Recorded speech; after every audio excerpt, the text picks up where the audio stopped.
শিক্ষার্থীদের কর্মসংস্থানের সুযোগ তৈরি এবং কর্পোরেট জগতের সঙ্গে সংযোগ স্থাপনের লক্ষ্যে সাউথ ইস্ট ইউনিভার্সিটিতে আয়োজিত হল 2 দিনব্যাপী জব ফেয়ার 2026। মেলার সমাপনী দিনে প্রধান অতিথি হিসেবে উপস্থিত ছিলেন গণপ্রজাতন্ত্রী বাংলাদেশ সরকারের পরিকল্পনা মন্ত্রণালয়ের মাননীয় প্রতিমন্ত্রী জনাব জোনায়েদ আব্দুর রহিম সাকি।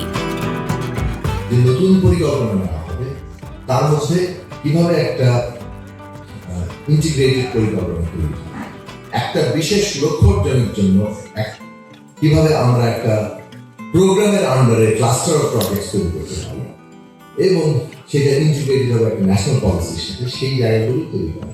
মোদ্দা বিষয়টা হচ্ছে যে পাবলিক ইনভেস্টমেন্ট সেইটাকে সুনির্দিষ্ট লক্ষ্যকে এবং এক একটা খাত ধরে কিংবা ক্ষেত্র ধরে এবং যেগুলো মানুষের জীবনের সাথে সম্পর্কিত, শিক্ষা, স্বাস্থ্য, কর্মসংস্থান থেকে শুরু করে পুরো বিনিয়োগ ব্যবস্থা, সবগুলো জায়গাতে গুণগত পরিবর্তন আনার দিকগুলোতে ভালো করে যাচাই বাছাই করা।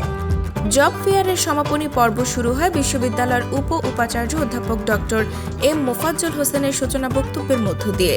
অনুষ্ঠানে গেস্ট অব অনার হিসেবে উপস্থিত ছিলেন বাংলাদেশ বিশ্ববিদ্যালয় মঞ্জুরি কমিশনের সদস্য অধ্যাপক ডক্টর আনোয়ার হোসেন।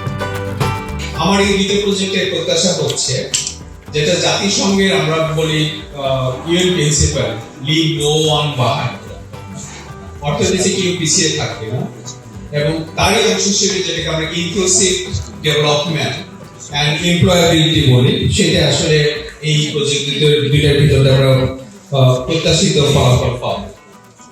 এবং সাথে সাথে হায়ার এডুকেশনের সাথে সোসাইটির যে বর্তমান যে গ্যাপটা আছে, সেই গ্যাপটা পূরণ হবে। বিশেষ অতিথি ছিলেন বিশ্ব ব্যাংকের সিনিয়র এডুকেশন স্পেশালিস্ট জনাব টি এম আসাদুজ্জামান। সভাপতিত্ব করেন বিশ্ববিদ্যালয়ের উপাচার্য অধ্যাপক doctor Yusuf Mahbubul Islam. So I don't want to hold everybody back, but I want to mention that these initiatives, the ones that the university has taken today, arranging these job fairs, I think this is another opportunity to connect the industry and the academia together, and I think it should not be a one-off exercise. It should happen continuously so that the graduates, the students, they get the confidence and the exposure to engage and interact with the employers.